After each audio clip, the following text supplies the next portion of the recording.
I'm Russ Spafford from Sandy. On the issue of Syria, if Obama authorizes on his own to take military action against Syria without first getting congressional approval, what will you do? Okay, so as I recall, a few years ago, there was at least one Democratic senator who's now the Vice President of the United States, who indicated that he would call for impeachment proceedings on a then Republican president if that president went to war without congressional authorization.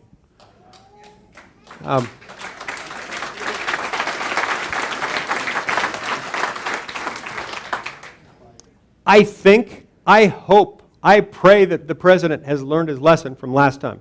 What happened last time when we went to Libya? We engaged in a pretty significant military action in Libya. And I know that there is a widespread dispute among different people about what constitutes war. At what point has a discrete military action, a specific military exercise, transformed from being just that to a war? Look, there are lots of ways you can define it. We're not all necessarily going to agree on when war commences. But I think it's difficult to dispute the fact that at some point, a discrete military action becomes a war.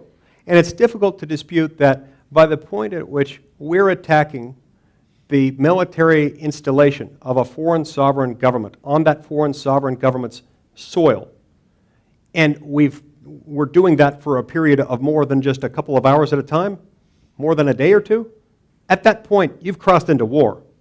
And at that point, you need to get Congress's approval. And if you don't, that's a big problem. Now, last time when we went to Libya, we were into this category of what I think can fairly be called war under that definition.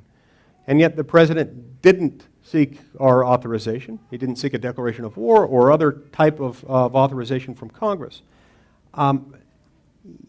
He said that he didn't have time. The reason I found that difficult to accept was because he had time to go to the Arab League.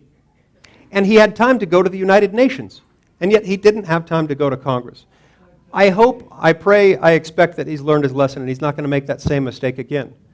As to what happens if he does, there are lots of things that we'll have to consider at that point, and I don't want to speculate on what those might be. But I will say this. There will be consequences because there will have to be. He has no right to put our brave men and women in harm's way without congressional authorization.